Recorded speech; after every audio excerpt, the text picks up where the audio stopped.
साथ ही साथ अब स्टार्ट करते हैं एनेमा को।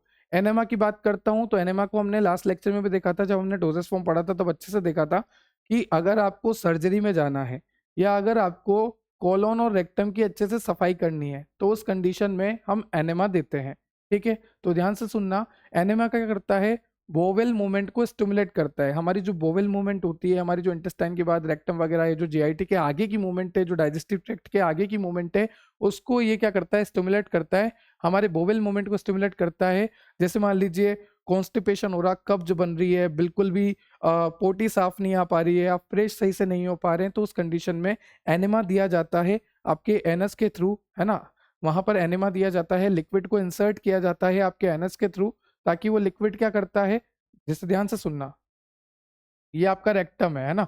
रेक्टम में आपका वो फूड पार्टिकल अभी भी प्रेजेंट है जो बाहर आना चाह रहा है पर वो बाहर नहीं आ पा रहा है। ठीक है, डाइजेस्टर तो गया, ये अनडाइजेस्टेड फूड पार्टिकल है जो कि यहाँ पर प्रेजेंट है रेक्टम में। रेक्टम में अनडाइजेस्टेड फूड पार्टिकल स्टोर हो जाते हैं, है ना, पोटी स्टोर हो जाती है। अब ये पोटी बाहर आना चाह रही है, पर मान लीजिए आपको पानी की कमी है या आपको बहुत ही तगड़ा कॉन्स्टिपेशन है, आपकी डाइट में फाइबर बिल्कुल भी नहीं है, उस कंडीशन में ये पोटी बाहर ही नहीं आ पा रही है और आपकी ऑपरेशन है, तो उस कंडीशन में डॉक्टर क्या करेगा, आपको एनस में, ये एनस का होल मान लीजिए, एनस में लिक्विड को इंसर्ट कर देगा और जैसे ही लिक्विड आएगा, ये लिक्विड रेक्टम में आ जाएगा। सपोज करो ये लिक्विड जो है रेक्टम में आ गया, ये लिक्विड क्या करेगा, इस पोटी को सॉफ्ट कर देगा, इस फीसेस को, इस फीकल मटेरियल को सॉफ्ट कर देगा और इसको स्टिमुलेट करेगा। बाउल मूवमेंट को क्या करेगा, स्टिमुलेट करेगा, बाहर निकलो बाहर निकलो बाहर निकलो। तो इतना तेज प्रेशर से बाहर निकलता है, सब पूरा साफ हो जाता है रेक्टम, है ना। तो एनेमा जो बाउल मूवमेंट को स्टिमुलेट करता है, कॉन्स्टिपेशन में काम आता है, कॉन्स्टिपेशन को सही करने में ऑपरेशन से पहले दिया जाता है। स्टूल को सॉफ्ट करता है, आप देख सकते हैं स्टूल को इसने सॉफ्ट कर दिया। चलिए पढ़ते हैं एनेमा क्या होता है। Enema are the liquid preparation, बिल्कुल हमने देखा क्योंकि मोनोफेजिक के अंदर पढ़ रहे हैं, साथ ही साथ होमोजीनियस भी बोल सकते हैं, साथ ही साथ लिक्विड इसलिए बोल रहे हैं क्योंकि हम एनएस से एनेमा देते हैं तो वो लिक्विड ही है। तो enema are the liquid preparation meant to be introduced into the rectum for cleansing, therapeutic और diagnostic purpose। रेक्टम को साफ करने के लिए, रेक्टम को डायग्नोस करने के लिए, रेक्टम के थेरेपेटिक मतलब उस अगर उसमें कोई दिक्कत है तो उसको डायग्नोस करना पड़ेगा, डायग्नोस करने से पहले उसको खाली करना पड़ेगा, तो इन सब कामों में काम आता है enema. Evacuation enema are rectal injection employed to evacuate the bowel in constipation or before an operation। evacuate करना, जो भी आपके फीकल मैटर है उनको evacuate करना, बाहर निकालने के लिए आप क्या देंगे, एनेमा देंगे। ठीक है, जैसे कि एग्जांपल की बात करें तो एनेमा ऑफ सोप, डिटर्जेंट का पानी, सोप का पानी भी आप एनएस से दे देते हैं। ठीक है, और रेक्टम में जाता है और रेक्टम में वो बॉयल मूवमेंट को इरिटेट करता है, स्टिमुलेट करता है, और जो फीकल मैटर है जो कि बहुत ही ड्राई है उसको वेट करता है और उसको बाहर निकालने पे मजबूर कर देता है। ठीक है, और भी तरह के एनेमा होते हैं जैसे कि sodium phosphate enema, olive and arachis enema. ठीक है, olive and arachis oil enema. अब एनेमा का बहुत सारे फंक्शन है, जैसे कि कॉन्स्टिपेशन को सही करना, जैसे कि आपके फीकल इम्पैक्शन को सही करना। Enema can help remove large hard lump of stool that get stuck in the colon. Colon में जो आपके फीकल मैटर या आपकी जो पोटी अटकी हुई है बहुत ज़्यादा बड़े बड़े अमाउंट में, ठीक है, बड़े बड़े पार्टिकल्स जो हैं अगर अटके हुए हैं और वो बाहर नहीं आ पा रहे हैं, तो उसको सही करने का काम भी किसका होता है, एनेमा का ही होता है। उसके बाद प्रिपेयरिंग फॉर सर्जरी और कोलोनोस्कोपी, जैसे मान लीजिए हमें कोलोनोस्कोपी करनी है, तो कोलोनोस्कोपी करने के लिए कोलोन को साफ भी तो करना पड़ेगा, रेक्टम को साफ भी तो करना पड़ेगा। तो रेक्टम को, कोलोन को साफ इसलिए भी किया जाता है क्योंकि मान लीजिए किसी पेशेंट की कोलोनोस्कोपी करनी है तो उसको एनेमा दे देते हैं, उसका कोलोन एकदम साफ करवा देते हैं, रेक्टम एकदम साफ करवा देते हैं, उसके सारे जो अनडाइजेस्टेड पार्टिकल है, जो फीकल मैटर है, उसको बाहर निकलवा देते हैं, फिर करते हैं कोलोनोस्कोपी। तो एनेमा के बहुत सारे रोल होते हैं। आगे चलते हैं, अब देखो ध्यान से सुनना। Large volume enema are administer from a pouch can should be warm to body temperature before use. देखो क्या बोला गया है कि लार्ज वॉल्यूम एनेमा जो होता है उसको एडमिनिस्टर करते हैं डाउस से। ठीक है, can and should be warmed to body temperature before use. उसको कैसा करना पड़ता है, बॉडी टेम्परेचर की तरह बराबर करना पड़ता है। अगर हमें उसको अंदर देना है, इंसर्ट करना है, तो उसको बॉडी टेम्परेचर में लाना पड़ता है, फिर ही हम उसे इंसर्ट कर पाते हैं। फिर ये दूसरे टाइप का एनेमा होता है, इसको बोलते हैं small volume enema, are available in polythene and polyvinyl chloride bags. Polythene और पॉलीविनाइल क्लोराइड के बैग्स होते हैं, sealed to a rectal nozzle and these are more convenient for the personal administration since the patient is simply insert the nozzle and squeeze the bag.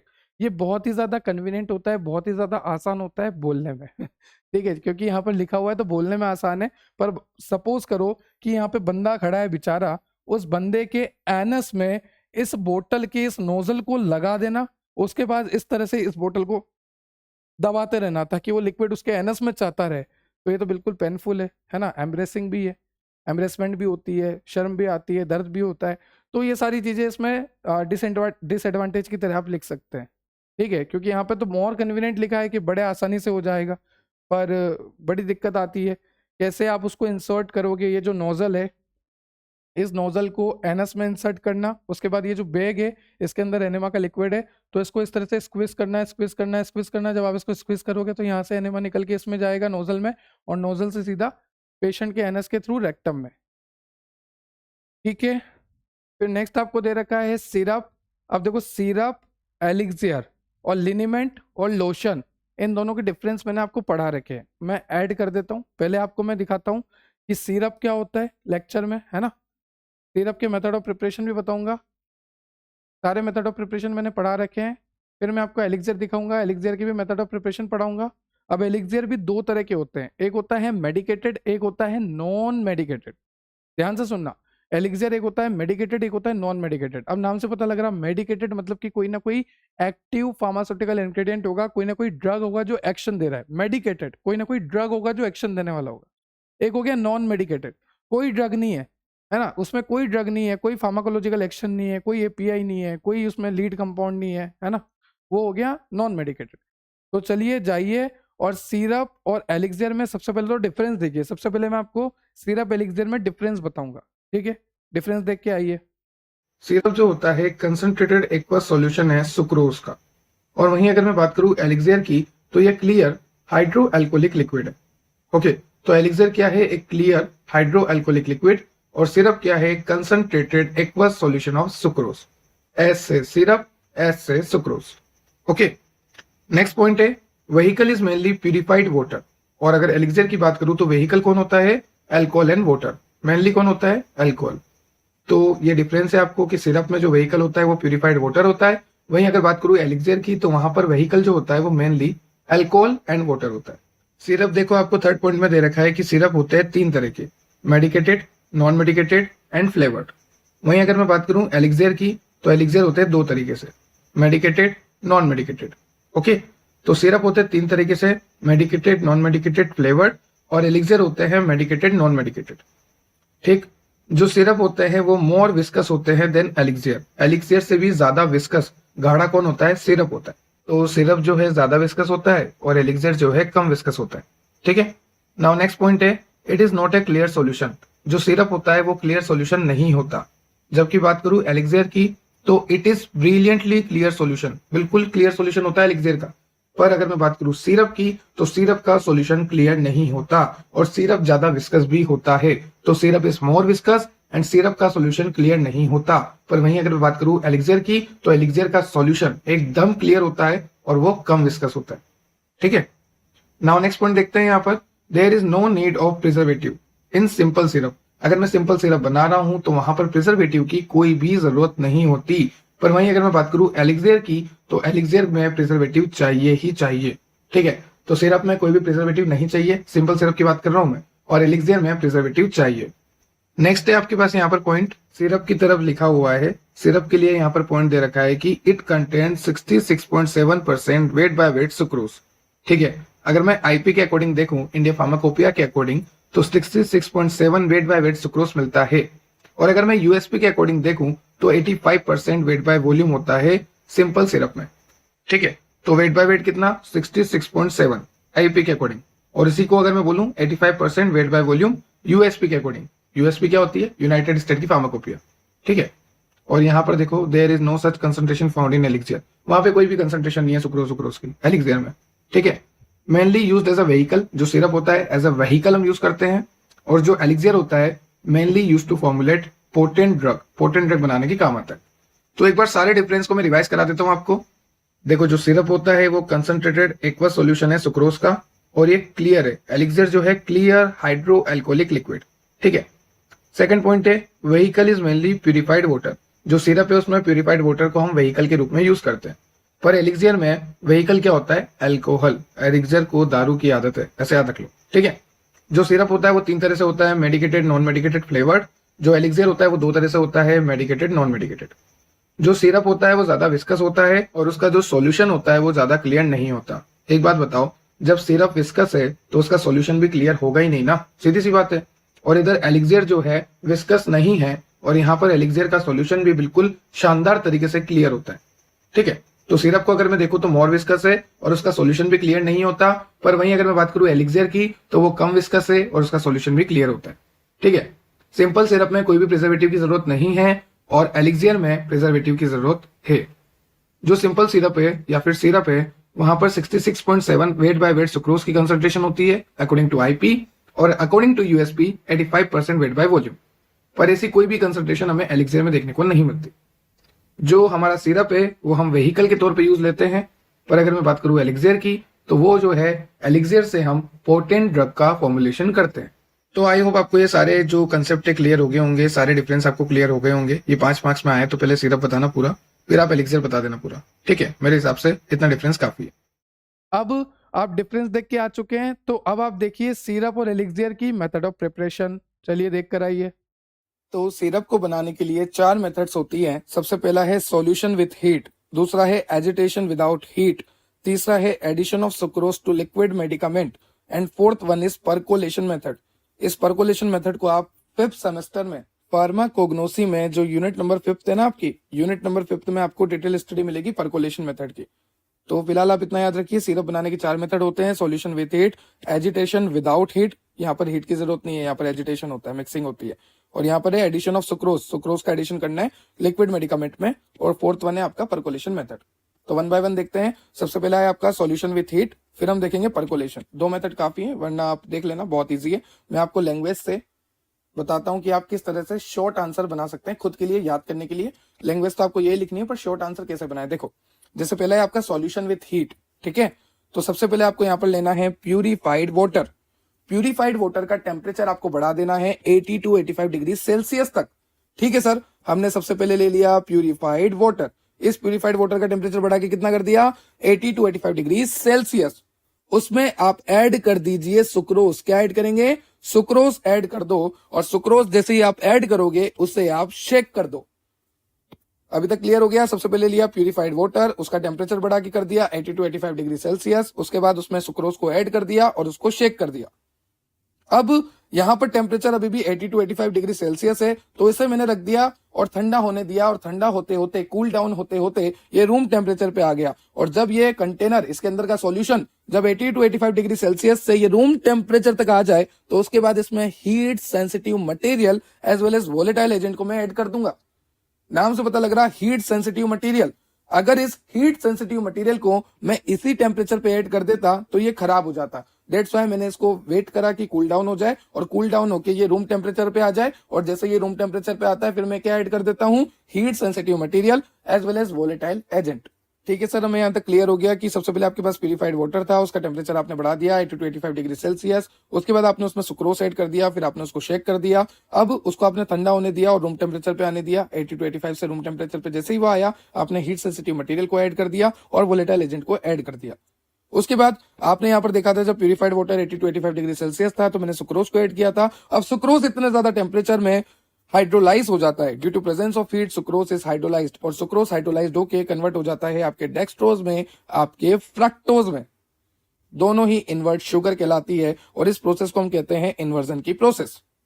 I repeat, purified water था, temperature 80 to 85 degree Celsius कर दिया, sucrose को add कर दिया, shake कर दिया, फिर उसके टेम्परेचर को कम होने दिया, रूम टेम्परेचर तक आने दिया, हीट सेंसिटिव मटेरियल को ऐड कर दिया, वोलेटाइल एजेंट को ऐड कर दिया, और वोलेटाइल एजेंट और हीट सेंसिटिव मटेरियल को ऐड करने के बाद हम बात करें सुक्रोज की, जिसको हमने ऐड किया था, तो सुक्रोज को हमने हाई टेम्परेचर पे ऐड किया था, जिसकी वजह से वो हाइड्रोलाइज होकर कन्वर्ट हो जाता है डेक्सट्रोज में और फ्रक्टोज में, जो कि एक इन्वर्ट शुगर है। और इस प्रोसेस को इन्वर्जन प्रोसेस बोलेंगे, क्योंकि यहाँ पर इन्वर्ट शुगर का फॉर्मेशन हो रहा है, जिसकी वजह से सॉल्यूशन में डार्कनिंग होती है।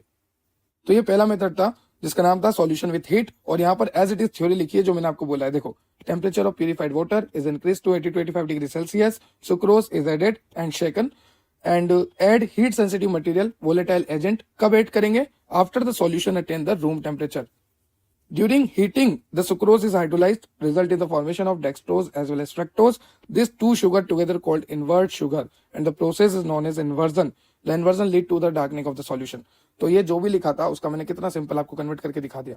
तो ऐसे बनाया करो आप भी, ताकि आपको याद हो जाए बहुत आसानी से। लैंग्वेज तो आप खुद भी बना सकते हो। बात करते हैं परकोलेशन मेथड की, तो यहाँ पर चाहिए आपको एक सुक्रोज बेड। सपोज करो कि ये है सुक्रोज बेड, और यहाँ से आप पास करा रहे हो वाटर को या फिर किसी भी व्हीकल को जिसमें आपका थेरेपेटिक एजेंट है, ड्रग है, एपीआई है। तो एक सुक्रोज बेड है, उस सुक्रोज बेड में से आप क्या करा रहे हो, इस सुक्रोज बेड में से मैं पास करा रहा हूँ वाटर को या व्हीकल को जिसके पास थेरेपेटिक एजेंट है। ठीक है, अब यहाँ पर जो परकोलेशन की मेथड होगी उसमें जो परकोलेटर होगा, परकोलेटर ही क्या कराएगा, परकोलेशन की प्रोसेस कराएगा। तो परकोलेटर कैसा होना चाहिए, सिलेंड्रिकल या फिर कोन शेप होना चाहिए, बस इतना सा। तो काफी है, वैसे भी यहाँ से क्वेश्चन बनते नहीं है कि सिरप का कैसे फॉर्मेशन होता है बताओ, फिर भी मैंने आपको बता दिया, काफी डिटेल में बता दिया। फिर पैकेजिंग वगैरह आपको पता ही है, लेबलिंग वगैरह प्रॉपर होनी चाहिए, स्टोरेज वगैरह प्रॉपर होना चाहिए, कूल प्लेस में, ड्राई प्लेस में, चिल्ड्रन से दूर, सनलाइट से दूर, मॉइस्चर से दूर, वही सारी बातें। उसके बाद एलिक्सर की बात करें, एलिक्सर बनता कैसे है, तो एलिक्सर को बनाना बहुत ही आसान है। सबसे पहले आपको एक कंटेनर लेना है जिसमें है पानी, और पानी वाले कंटेनर में ही पानी के सोल्यूबल इंग्रेडिएंट मिला दो। देखो नाम से पता लग रहा है वाटर सोल्यूबल इंग्रेडिएंट्स, मतलब ऐसे इंग्रेडिएंट जो कि पानी में जाके ही सोल्यूबल हो जाते हैं। तो पानी वाले कंटेनर में वाटर सोल्यूबल इंग्रेडिएंट को मिक्स कर दो और डिसॉल्व करो फिर sucrose. So first of all हमने वाटर के कंटेनर में क्या ऐड किया, वाटर सोल्यूबल इंग्रेडिएंट्स को ऐड किया, और उसके बाद वहां पर सुक्रोज को डिसॉल्व कर दिया। फिर एक सेकंड कंडीशन में आपको दिखा रहा हूं। सेकंड कंडीशन में क्या है, एक कंटेनर है जिसके अंदर आपका अल्कोहल है, उसमें आप अदर इंग्रेडिएंट को मिक्स कर दो। तो अल्कोहल वाले कंटेनर में जो भी बचे हुए इंग्रेडिएंट्स है ना, अदर इंग्रेडिएंट जो कि वाटर सोल्यूबल नहीं है, क्योंकि वाटर सोल्यूबल वाले तो आपने वाटर में ऐड कर दिए, तो जो भी अदर इंग्रेडिएंट है आपने उसको इसमें ऐड कर दिया। ठीक है सर, हमें यहाँ तक क्लियर हो गया। पहले तो आपके पास वाटर था, तो वाटर सोल्यूबल इंग्रेडिएंट को ऐड कर दिया और उसमें सुक्रोज को डिसॉल्व कर दिया। एक और कंटेनर है, दूसरे नंबर का कंटेनर, जिसमें अल्कोहल है और उसमें अदर इंग्रेडिएंट को आपने मिक्स कर दिया।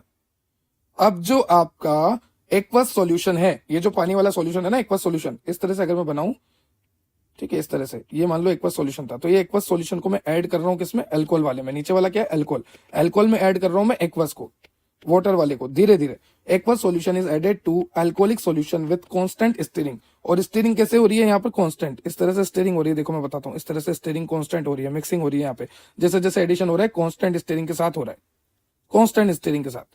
अब एक बात और, यहाँ पर आपने सुक्रोज को ऐड किया, सुक्रोज को ऐड करने से विस्कोसिटी बढ़ जाती है और सोल्यूबिलिटी कम हो जाती है। तो विस्कोसिटी बढ़ गई, और विस्कोसिटी जहां बढ़ गई वहां पे फ्लो प्रॉपर्टी वैसे ही कम हो जाएगी, क्योंकि आपको पता है गाढ़ा है तो क्या ही फ्लो करेगा। तो हमें उस कंडीशन पे रियोलॉजिकल प्रॉपर्टी का ध्यान रखना पड़ता है। ठीक है, मैं वापस बता देता हूँ। वाटर सोल्यूबल इंग्रेडिएंट को मिक्स कर दिया वाटर में, डिसॉल्व कर लिया सुक्रोज को, उसके बाद अदर इंग्रेडिएंट को अल्कोहल में मिक्स कर दिया। फिर हमने क्या करा, ये जो एक्वस सॉल्यूशन था इसको अल्कोहल में मिक्स किया, जैसे कि आप देख पा रहे हो, कांस्टेंट स्टीयरिंग के साथ किया। जब आपने सुक्रोज को ऐड किया, तो सुक्रोज को ऐड करने से विस्कोसिटी बढ़ जाती है, फ्लो प्रॉपर्टी कम हो जाती है और सोल्यूबिलिटी भी कम हो जाती है।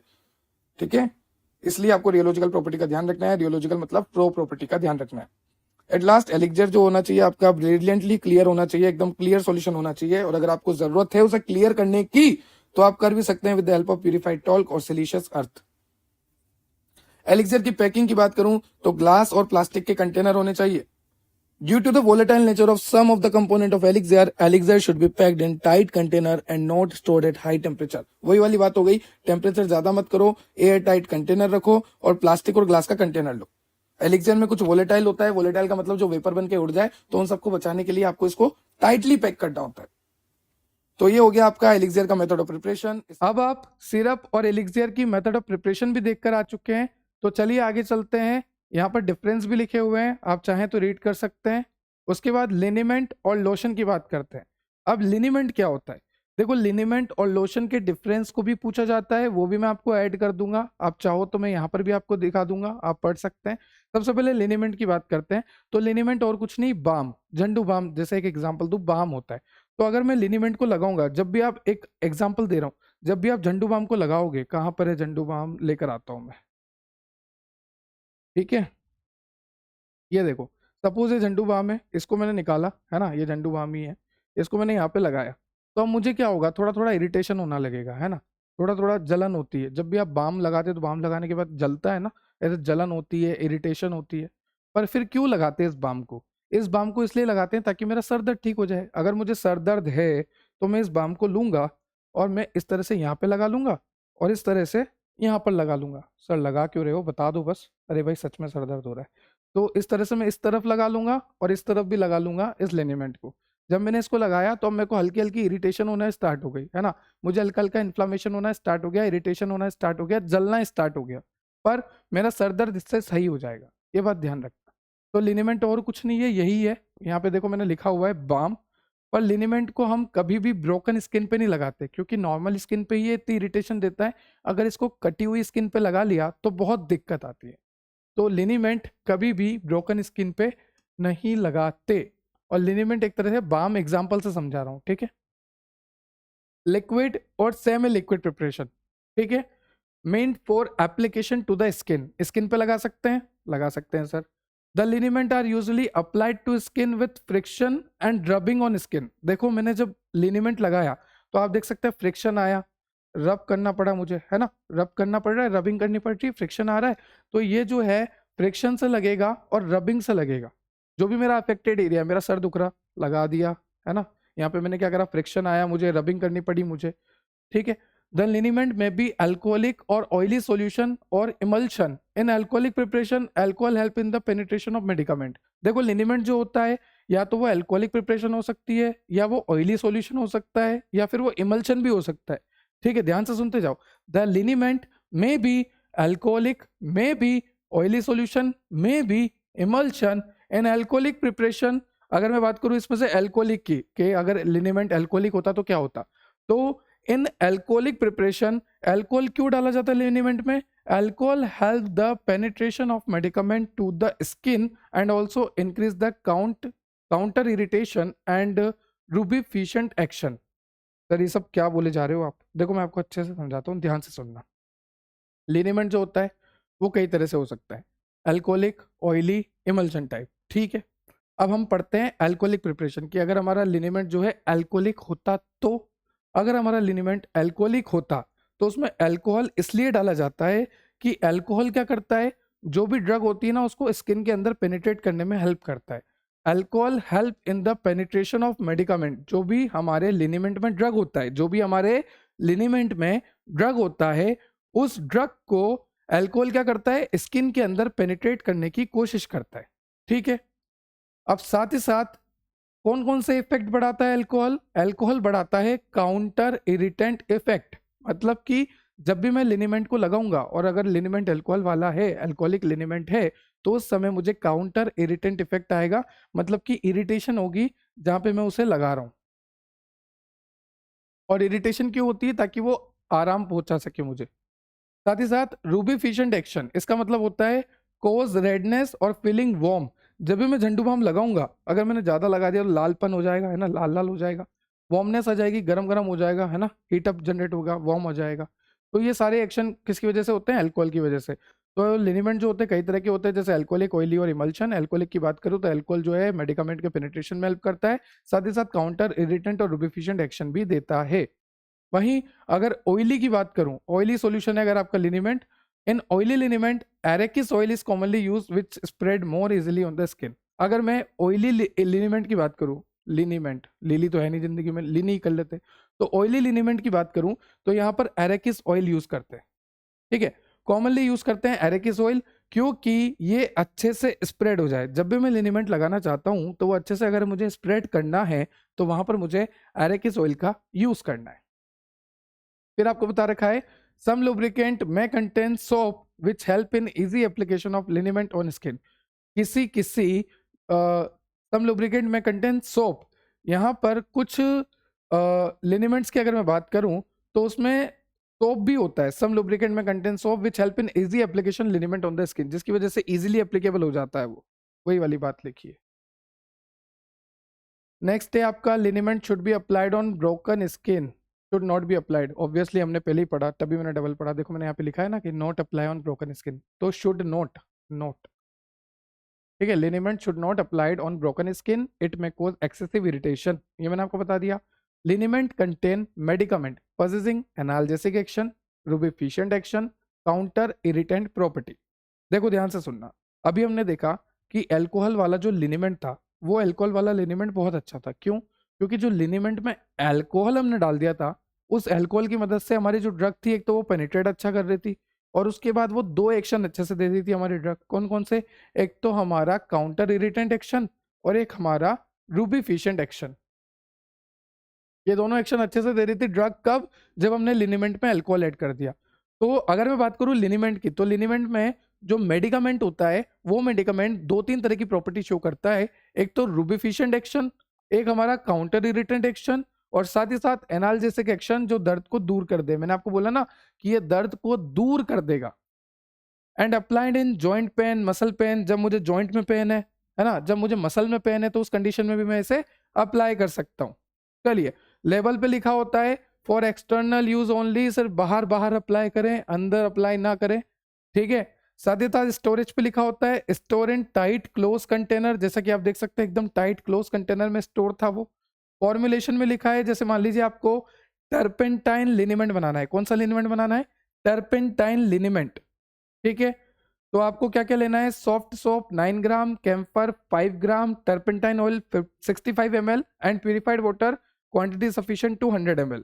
देखो क्या क्या लेना होगा अगर आपको टर्पेंटाइन लिनिमेंट बनाना है तो soft soap 9 gram, camphor 5 gram, turpentine 65 ml and purified water quantity sufficient 200 ml। फिर नोट लिखना होता है, जो भी आपका लेवल होता है उस पर नोट लिखा रहता है कि जो रूबिफिशिएंट है, इसका मतलब है कि वो ब्लड वेसल को डायलेट कर देगा। मैंने आपको बोला ना कि जब आप लिनिमेंट को लगाओगे तो वहां पर लाल लाल हो जाएगा, है ना, वहां पर हॉट जनरेट होगा, गर्मी जनरेट होगी। तो वो जो लाल लाल होता है वो क्यों होता है? क्योंकि लिनिमेंट क्या करता है, आपकी स्किन के वो पार्ट जहां पर आपने लिनिमेंट लगाया है, तो स्किन का वो पार्ट जहां पर आपने लिनिमेंट को अप्लाई किया है, वहां की ब्लड वेसल को डायलेट कर देता है, ठीक है। तो डायलेट्स द ब्लड वेसल। फिर काउंटर इरिटेशन एक्शन देता है, ठीक है, ये तो हमने बोल दिया। उसके बाद है आपका लोशन। लोशन क्या होता है? लिक्विड प्रिपरेशन होता है, आसानी से लग जाएगा, कोई इरिटेशन नहीं करेगा। ये लोशन निकाला, आसानी से लग जाएगा, कोई इरिटेशन नहीं करेगा, ठीक है, कोई दिक्कत नहीं है, अच्छा है, ठंडा ठंडा लगा लेते हैं। तो lotion are the liquid preparation meant for external use without friction. आप देख सकते हैं कोई फ्रिक्शन नहीं आ रहा। कोई फ्रिक्शन आ रहा है क्या? देखो, कोई फ्रिक्शन नहीं आ रहा, बड़े मजे से लगा रहा हूँ मैं, है ना। और कोई रब भी नहीं करना पड़ रहा है, ऐसे ऐसे रब करो बिल्कुल आराम से। देखो, ये देखो, वहाँ झंडू बाम को तो मैं रब करके लगा रहा था। तो लोशन जो होता है, lotion are liquid preparation meant for external use without friction. बाहर यूज के लिए लगा सकते हैं, बिना किसी फ्रिक्शन के लग जाता है। They are applied direct to the skin with the help of some absorbent material. या तो आप कॉटन वूल से लगा सकते हैं, या आप गोट सोक से लगा सकते हैं। गोट सोक आता है पट्टी टाइप, उससे लगा सकते हैं, कॉटन वूल से लगा सकते हैं ना। पर हम तो इंडियन है, हम तो हाथ से लगाएंगे, ठीक है। You should not apply lotion directly to broken skin. कई बार ऐसी कंडीशन होती है, कई लोशंस को आप ब्रोकन स्किन पे नहीं लगा सकते directly. Preservative, lotion content preservative that can burn और cause an allergic reaction on broken skin. क्यों नहीं लगा सकते? क्योंकि कई प्रिजर्वेटिव ऐड होते हैं लोशन में, कई ऐसे प्रिजर्वेटिव ऐड होते हैं लोशन में जो कि इरिटेशन करते हैं, एलर्जिक रिएक्शन कर सकते हैं। तो सारे लोशन आप ब्रोकन स्किन पे नहीं लगा सकते, ध्यान से सुनना। सारे लोशन आप ब्रोकन स्किन पे नहीं लगा सकते। क्यों नहीं लगा सकते? क्योंकि कुछ लोशन में ऐसे प्रिजर्वेटिव होते हैं कि अगर उनको ब्रोकन स्किन पे लगा लिया तो वो बर्निंग सेंसेशन देंगे और वो एलर्जिक रिएक्शन कराएंगे। क्लियर हो गया? उसके बाद lotion are applied for antiseptic action, astringent action and germicidal action. Lotion क्यों लगाते हैं? ताकि जर्मिसीडियल एक्शन मिले, एंटीसेप्टिक एक्शन मिले। जैसे कि अगर मैं बात करूं तो हमारे फार्मास्यूटिकल लोशन की बात करता हूं, कैलेमाइन लोशन, ठीक है। कैलेमाइन लोशन यूज करते हैं हम, जैसे मान लीजिए बॉडी पे बहुत ईचिंग हो रही है, स्कैबिस की प्रॉब्लम है ना, दिन भर ईचिंग होती है बॉडी पे, बहुत भयंकर ईचिंग होती है, तो कैलेमाइन लोशन यूज करते हैं, ठीक है। क्योंकि हमारी बॉडी पे क्या होता है, छोटे छोटे माइट्स डेवलप हो जाते हैं, छोटे छोटे माइट्स। जैसे मान लीजिए किसी को स्कैबिस है, किसी को दिन भर खुजली चलती है, आप उससे गले मिल ली है ना, या आप उससे मिल लिए अच्छे से, तो फिर आपको भी क्या हो जाएगा, स्किन इन्फेक्शन हो जाएगा, माइट्स आपकी बॉडी पे आ जाएंगे, स्किन पे आ जाएंगे, है ना। फिर जब माइट स्किन पे आ जाएंगे तो वो इरिटेशन करेंगे, आपको दिन भर खुजाल चलेगी, है ना, इचिंग होगी। तो उस कंडीशन में हम कैलेमाइन लोशन का यूज करते हैं। तो लोशन में एंटीसेप्टिक प्रॉपर्टी भी होती है, स्ट्रिंजेंट एक्शन भी होता है और जर्मिसीडियल एक्शन भी होता है, जैसे कि आपका कैलेमाइन लोशन, ठीक है।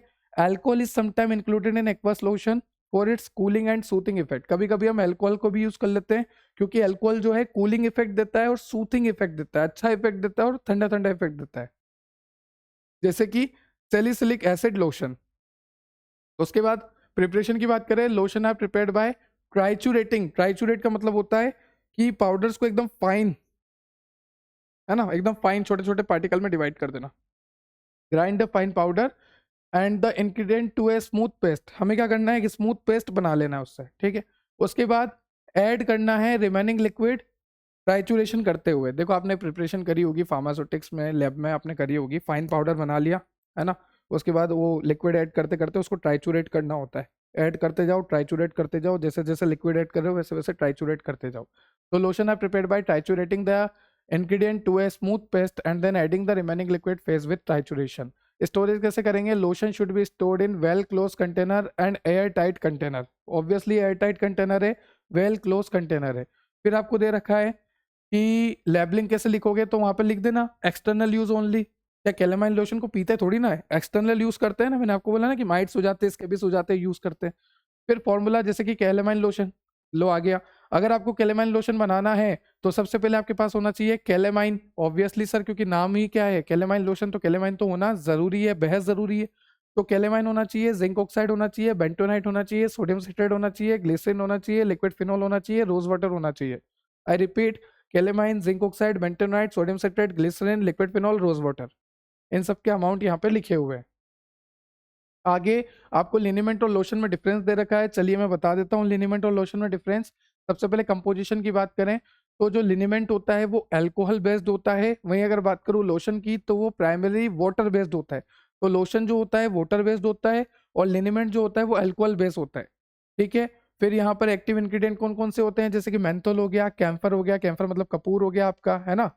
और इधर कौन कौन से होते हैं, जैसे आपके चिया बटर यूज करते हैं, एलोवेरा यूज करते हैं, ठीक है। ये इमल्सिफायर और ऑयल्स यूज करते हैं जैसे कि glycerin, mineral oil, shea butter, aloe vera. तो लिनीमेंट क्या होता है, अगर कंपोजिशन की बात करूं तो लिनीमेंट होते हैं अल्कोहल बेस और लोशन होते हैं प्राइमरी वाटर बेस। इसमें आप इमल्सिफायर और ऑयल्स ऐड कर सकते हैं जैसे कि glycerin, mineral oil, shea butter और एलोवेरा। और इधर बात करें तो आप एक्टिव इंग्रेडिएंट कौन कौन से यूज करते हैं लिनीमेंट में, लिनीमेंट में होते हैं ना एक्टिव इंग्रेडिएंट, जैसे कि आपका मेंथोल यूज कर सकते हैं, कैम्फर यूज कर सकते हैं। पर्पस की बात करें तो लिनीमेंट क्यों यूज करते हैं, हमने देखा कि झंडू बाम लगाया था तो दर्द दूर हो गया था, है ना। तो मसल का दर्द हो, चाहे जॉइंट का दर्द हो, चाहे घाव वगैरह हो गया हो, आप देख सकते हैं यहाँ पर ये घाव हो गया है। जब हम कहीं गिर जाते हैं बाइक से या कहीं से भी, तो गिरने के बाद हमारे यहाँ पे ऐसे एकदम स्किन हट जाती है और एक हो जाता है ना घाव टाइप, तो उसी कहते हैं ये, है ना, ब्रूसेस। उसके बाद some time for improving circulation और रिड्यूस स्वेलिंग, सर्कुलेशन को इम्प्रूव करने के लिए, सूजन को कम करने के लिए भी कभी कभी हम लिनीमेंट्स का यूज करते हैं। पर लोशंस की बात करें तो लोशन क्या करता है, स्किन को हाइड्रेट करता है, मॉइस्चराइज करता है, यहाँ पे लिखा है देखो, मॉइस्चराइज करता है, हाइड्रेट करता है, एक सूथिंग इफेक्ट प्रोवाइड करता है और स्किन की ड्राइनेस को सही करता है। सबको पता है लोशन सभी लगाते हैं। फिर बात करते हैं यूजेस की, अगर बात करूँ लिनीमेंट्स के यूज की तो अप्लाइड टू स्पेसिफिक एरिया। आपको पता है कि अगर झंडू बाम होगा तो झंडू बाम में वहीं लगाऊंगा जहां मुझे दर्द हो रहा होगा, है ना। ऐसा नहीं है कि झंडू बाम है चलो इसको पूरी बॉडी पे ऐसे लगा लेता हूँ, नहीं लगा सकते ना। झंडू बाम को एक लोकल एरिया पे ही लगा सकते हैं। तो वही लिखा है अप्लाइड टू स्पेसिफिक एरिया, जहां पर आपको दर्द है, जैसे मसल में दर्द है, जॉइंट में दर्द है, तो जहां पर भी आपको दर्द है ये टेम्पररी रिलीफ दे देता है। क्या दे देता है, थोड़ी देर के लिए दर्द को कम कर देता है। पर अगर मैं बात करूं लोशन की तो लोशन को आप पूरी बॉडी पे लगा सकते हैं, पूरी बॉडी को मॉइस्चराइज कर सकते हैं। फिर है आपका application rubbed into target area. आप लिनीमेंट को कहाँ पे लगाओगे, टारगेट एरिया पे, टारगेट एरिया पे इस तरह से रब कर लोगे, है ना, जैसे मैंने सर पे लगाया था। फिर लोशन की बात करें, smooth on to the skin over large area for hydration और ट्रीट स्किन कंडीशन। अगर हमें स्किन को हाइड्रेट करना है, मॉइस्चराइज करना है, स्किन को हमें ड्राई नहीं रखना है, सूथिंग इफेक्ट देना है, स्किन की कंडीशन को ट्रीट करना है, तो हम लोशन लगाते हैं। और भी डिफरेंस है। सेंसेशन की बात करें तो लिनीमेंट लगाने के बाद, झंडू बाम लगाने के बाद हमें कैसा लगा था, गरम गरम लगा था, है ना, लाल लाल हो गया था। तो यहाँ पे दे रखा है कि वार्मिंग सेंसेशन भी होते हैं कई बार।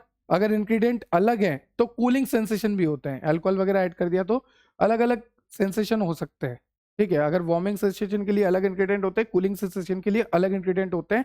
पर एक बात तो पक्की है कि जब भी आप इसको लगाते हो तो आपको इरिटेशन होती है, झंझनाहट होती है। टिंगलिंग लिखा है मतलब झंझनाहट हो गई, स्लाइटली इरिटेशन होती है, ठीक है। पर अगर बात करूं लोशन की, ये हो गया आपका लोशन। तो अगर मैं लोशन की बात करूं तो लोशन जेंटल, सूथिंग और सॉफ्टनिंग सेंसेशन देता है। लोशन में किसी भी तरह का कोई भी इरिटेशन नहीं होता। टेक्सचर की बात करूं कि अगर लिनीमेंट का टेक्सचर कैसा होता है, तो लिनीमेंट जो होता है थिन हो सकता है, जेल लाइक हो सकता है, फास्ट ड्राई हो जाता है, जल्दी सूख जाता है। जो झंडू बाम लगाया वो जल्दी सूख गया, पर लोशन में कब से ऐसे ऐसे कर रहा हूँ तब जाके सूखा है ना। लोशन जो होता है thicker than gels but lighter than cream, cream से लाइट होता है, जेल से थिक होता है, वो लोशन होता है। आई रिपीट, क्रीम से लाइट होता है और जेल से थिक होता है। अब इफेक्ट ड्यूरेशन की बात करें तो आपने जो झंडू बाम लगाया वो तो शॉर्ट टर्म इफेक्ट देगा, कुछ मिनट से लेके कुछ घंटे तक, पर जो आपने लोशन लगाया वो आपकी बॉडी को हाइड्रेट रखेगा, मॉइस्चराइज रखेगा काफी टाइम तक। फिर इंग्रेडिएंट की बात करें तो लिनीमेंट में इंग्रेडिएंट यूज होते हैं menthol, camphor, eucalyptus, methyl salicylate, ठीक है। और अगर बात करूं लोशन की तो लोशन में यूज करते हैं हम glycerine, aloe vera, hyaluronic acid, shea butter, vitamin E और प्लांट ऑयल्स। फिर स्किन के इम्पैक्ट की बात करें तो यहाँ पर दर्द कम होता है पर स्किन मॉइस्चराइज नहीं होती। यहाँ पर दर्द वर्द की कुछ बात नहीं है, स्किन मॉइस्चराइज होगी, हाइड्रेट होगी, अच्छी हो जाएगी। टाइप्स की बात करें तो आपका जो लिनीमेंट होता है वो कई टाइप से मिलता है, लिक्विड, जेल और क्रीम फॉर्म। पर आपका जो लोशन होता है available in body lotion, facial lotion, hand cream and therapeutic lotion. अलग अलग तरह के लोशन होते हैं, जैसे कि थेरेपेटिक लोशन कैलेमाइन लोशन हो गया, फिर आपका फेशियल लोशन भी होता है, हैंड क्रीम भी होती है, बॉडी लोशन भी होता है।